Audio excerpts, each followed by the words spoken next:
L'enseignement que je vais vous donner, c'est un peu difficile, mais c'est très important pour la foi chrétienne. Je l'ai intitulé Galates Nobis in idem. Je vous propose un texte dans Romains chapitre 5, à partir du verset 12. Certes, ça sera un peu difficile, mais je vais essayer de bien m'expliquer. Parce que même si les choses sont difficiles, un bon instituteur doit être capable de le rendre facile. C'est pourquoi, comme par un seul homme, le péché est entré dans le monde, et par le péché, la mort ainsi que la mort s'est étendue sur tous les hommes, parce que tous ont péché. Car jusqu'à la loi, le péché était dans le monde. Vous avez remarqué cela? Jusqu'à la loi, le péché était. Or, le péché n'est pas imputé quand il n'y a pas de loi. Cependant, la mort a régné depuis Adam jusqu'à Moïse, même sur ceux qui n'avaient pas péché par une transgression semblable à celle d'Adam, lequel est la figure de celui qui devait venir. Verset 15. Mais il n'en est pas du don gratuit comme de l'offense. Car si par l'offense d'un seul Adam, il en est beaucoup qui sont morts, à plus forte raison, la grâce de Dieu et le don de la grâce venant d'un seul homme, Jésus-Christ, ont-ils été abondamment répandus sur beaucoup. Amen. Nobis in idem. Galates. Nobis in idem. Nobis in idem, c'est un principe de droit. Déjà, le mot veut simplement dire pas deux fois pour la même chose. Ça veut simplement dire nul ne peut être poursuivi, puni pénalement à raison de même fait. Lorsque vous arrêtez quelqu'un, la personne est condamnée. Après avoir épuisé toutes les voies de recours, où la personne est acquittée, après avoir suivi toutes les voies de recours, cette personne ne peut plus être poursuivie, ne peut plus être condamné pour le même fait pour lequel il a été soit condamné ou acquitté. C'est ça le principe qu'on appelle nobis in idem. Je m'explique facilement. Si le frère Divinique avait volé, un exemple, il avait volé et il a été condamné, il a purgé sa peine. On ne peut plus le condamner pour le même vol qu'il avait fait il y a quelques années. Pourquoi on ne peut plus le condamner? Parce qu'il a déjà payé sa peine, parce qu'il a déjà payé le prix. Donc on ne peut pas le condamner doublement. On ne peut pas le condamner deux fois. C'est un principe qui ne marche pas en droit. Les étudiants de droit, vous comprenez cela. Nobis in idem. Si la personne était aussi acquittée, je crois que vous avez suivi un film, j'ai oublié le titre. Un vieux monsieur qui a un peu un œil comme ça, louche comme ça, avait tué sa femme. Et cet homme était acquitté. Et la personne qui cherchait à confirmer le meurtre ne pouvait plus exposer cela. Il va le pousser à commettre une autre infraction pour que cette personne-là soit condamnée. Le principe est simple. On ne peut pas condamner quelqu'un, poursuivre quelqu'un, punir quelqu'un pénalement à raison de mêmes faits qui ont été déjà jugés. Alors pendant ces 3 jours, nous allons étudier le phénomène qu'on appelle la grâce. J'ai prêché ce message pour la première fois en 2001. Ça remonte à plus de 20 ans. Mais aujourd'hui, avec la connaissance juridique que j'ai et de relations internationales, je peux comprendre le sens profond de mon enseignement différemment à ce que j'avais enseigné il y a 20 ans passés. Nous étudierons les épîtres, les lettres pauliennes. Nous allons tourner autour des Romains, on va tourner autour des Galates et ainsi Corinthiens. Alors, mes bien-aimés dans le Seigneur, remarquez que j'ai dit que nous allons étudier les lettres pauliennes. Ça veut dire les lettres que Paul a adressées aux églises. Pourquoi Dieu avait choisi Paul? Paul est une pièce importante dans le christianisme. Si Dieu n'avait pas appelé Paul, beaucoup de choses à l'église allaient être incomprises, mal expliquées, peut-être même pas l'église allait avoir un vrai sens. Paul est très important. Ses épîtres sont très importantes. Quand vous regardez déjà Paul, Jésus avait appelé ses disciples. Dans Acte 1:8, il leur promet, il dit, vous serez mes témoins à Jérusalem, dans Judée, dans la Samarie, ainsi aux extrémités de la terre. Mais quand vous lisez la Bible, aucun apôtre est allé aux extrémités de la terre. Il s'était limité. Pour aller aux extrémités de la terre, ça demandait 2 choses essentielles. La première des choses, il fallait connaître la langue. Parce que quand tu quittes ici, tu vas en Amérique, il faut connaître leur langue pour les prêcher. Or, à cette époque-là, la plupart des apôtres, c'était des gens qui n'avaient pas étudié. C'était des vauriens. C'était des pécheurs. En tout cas, une grande partie étaient des pécheurs. À part Matthieu qui était collecteur d'impôts, mais la plupart étaient des illettrés. D'ailleurs, la lettre de Pierre, c'est Sylvain qui a écrit cela. Et quand vous écoutez, lorsqu'ils étaient poursuivis par le Sanhédrin c'est le tribunal juif. Lorsqu'ils étaient poursuivis par le Sanhédrin, on les a appelés des gens qui n'étaient pas intelligents. Et Dieu a compris, avec ces personnes, ma promesse n'ira pas très loin. Dieu fait entrer Paul, parce que Paul était un polyglotte. Il parlait plusieurs langues. Il parlait le latin parce qu'il était romain de naissance. Romain par son père, parce que son père était naturalisé comme romain. Il était hébreu de naissance. Et il parlait plusieurs langues. Dieu a compris, il faut que quelqu'un qui est polyglotte pour étendre ma mission partout dans le monde. Deuxième des choses, il fallait quelqu'un qui pouvait voyager facilement. Or, les apôtres étaient entre guillemets des esclaves. Israël était comme une colonie romaine qui dépendait de Rome. Paul était un citoyen romain. Avec les accords de Pax Romana, Paul pouvait voyager partout avec ses documents, comme le passeport de l'Union européenne.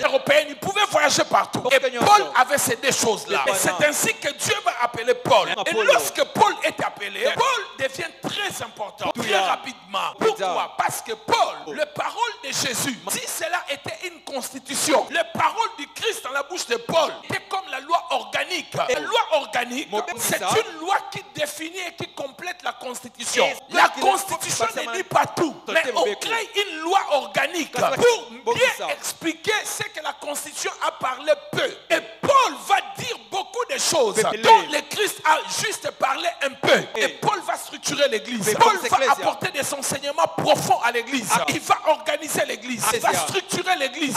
Il vient avec des doctrines nouvelles que l'église ne connaissait pas. Les apôtres ne connaissaient pas. Par exemple, il dit l'incirconcision n'est rien. La circoncision n'est rien. Tout ce qui est important, c'est d'avoir foi en Jésus-Christ. C'est ce que Paul va enseigner à l'église. Voyez-vous, mes chers frères et sœurs, c'est que ça peut être difficile si vous ne lisez pas la Bible. Et Paul, il a commencé à expliquer toutes ces choses. Et quand il a commencé à expliquer ces choses, il a commencé à avoir des problèmes avec les légalistes. La semaine passée, je vous avais dit, quand on parlait de vocabulaire sur le salut, je vous avais dit, les apôtres, Pierre, Jacques, Jean, tous ces apôtres-là n'avaient pas une compréhension nette du christianisme. Parce qu'ils n'approchaient pas des païens. C'était entre eux des juifs. Parce que dans l'esprit de premiers chrétiens, ils pensaient que comme Jésus avait dit, je suis venu pour les brebis égarées d'Israël. Dans leur tête, il fallait sauver l'Israël. Ce n'était pas d'aller prêcher les païens. Les païens, c'était des gens qui n'adoraient pas les dieux d'Israël.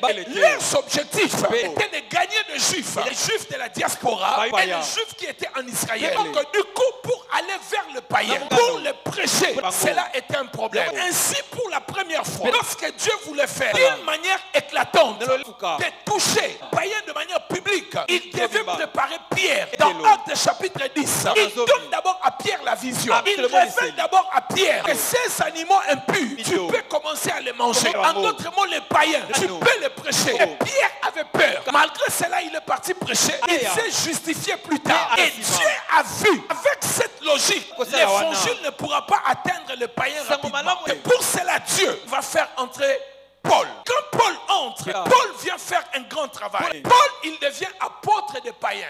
Apôtre des païens, ça veut simplement dire il faut écouter les termes et comprendre. Un païen, c'est une personne qui n'adorait pas les dieux d'Israël. Et quand ils se convertissaient, ils devenaient des chrétiens, on les appelait toujours des païens. Qui voulait dire chrétiens, mais d'origine païenne, des autres nations qu'Israël. Et Dieu va choisir Paul, qui va prêcher les païens, et Pierre va rester l'apôtre des Juifs, en d'autres mots des circoncis. Maintenant, Paul commence à prêcher. Le problème maintenant, quand Paul prêche, il faut qu'il prêche des choses pour que les païens arrivent à comprendre. Le problème est que les païens n'ont jamais connu la loi de Moïse. La loi de Moïse exigeait beaucoup de choses. Premièrement, la circoncision, respecter le sabbat, la viande sacrifiée aux idoles. Toutes ces choses-là, il y avait toute une liste de choses que les Juifs observaient par rapport à la loi de Moïse. Et quand Paul commence à prêcher le païen, comment concilier maintenant le salut est venu par Jésus et l'observation